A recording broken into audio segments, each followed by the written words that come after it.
एक बंदे का एक दिन इंटरव्यू आता है और वो कहता है कि अभी मेरे ऊपर 96 लाख रुपए का कर्ज है। कितने?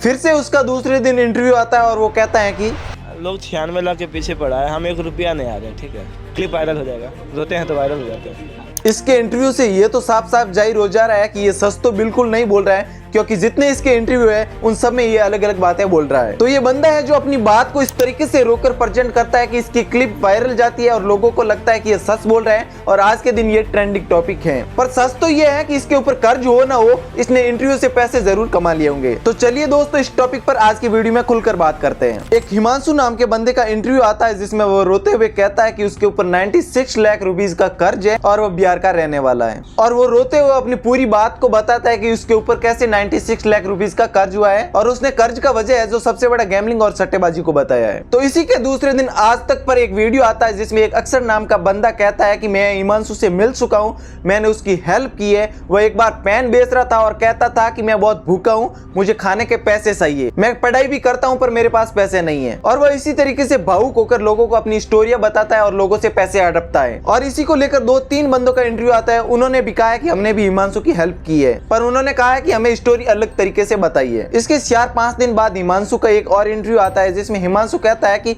मेरे ऊपर कर्ज हो ना हो, 1 रुपया भी कर्ज हो ना हो, उससे आपको मतलब नहीं रखना है, आपको मतलब रखना है कि गैम्बलिंग बंद हो। इसके बाद हिमांशु ने यह भी कहा है कि जब वह न्यूज चैनल पर इंटरव्यू देने गया था तो न्यूज चैनल वालों ने कहा कि आप रोककर अपनी बात को दिखाओ जिससे कि लोग भावुक हो गए और आपकी बात हाईलाइट होगी और आपको फायदा होगा। और न्यूज चैनल वालों ने कहा कि इससे चैनल की टीआरपी भी बढ़ेगी। और इसकी बातों से ये तो साफ जाहिर हो जाता है कि ये बंदा एक इंटरव्यू की बात दूसरे इंटरव्यू में बोलता है और बातों को घुमाता फिराता रहता है। मतलब बंदे में ही बहुत बड़ी मिस्टेक है। अगर हम एक मिडिल क्लास बंदे को बोल दे कि उसको 96 लाख रुपए उधार लेना है तो उसके लिए बहुत बड़ी बात हो जाएगी, क्योंकि लोग आज उधार देने से पहले उसका स्टेटस चेक करते हैं कि वो पैसे लौटा पाएगा या नहीं लौटा पाएगा। ऐसे तो है नहीं कि वो किसी को भी पैसे दे देगा, चाहे रिश्तेदार हो, फैमिली मेंबर हो, कोई भी हो, पर लोग पैसे उधार देने से पहले कई बार सोचते हैं। और हिमांशु ने दूसरी बात की है कि उसने फ्रॉड भी की है। तो अगर उसने 96 लाख रुपए का फ्रॉड किया होगा तो कभी न कभी वो पुलिस की नजरों में आता। वो ऐसा तो है नहीं कि 96 लाख रुपए का फ्रॉड करके बच जाता। अगर किसी इंसान से वो फ्रॉड करता तो वो उसकी कंप्लेंट कर देता और कहीं ना कहीं वो प्रशासन की नजरों में आ ही जाता। देखो, ये बात तो हम नहीं कह सकते कि हिमांशु के ऊपर 96 लाख रुपए का कर्ज है या नहीं है,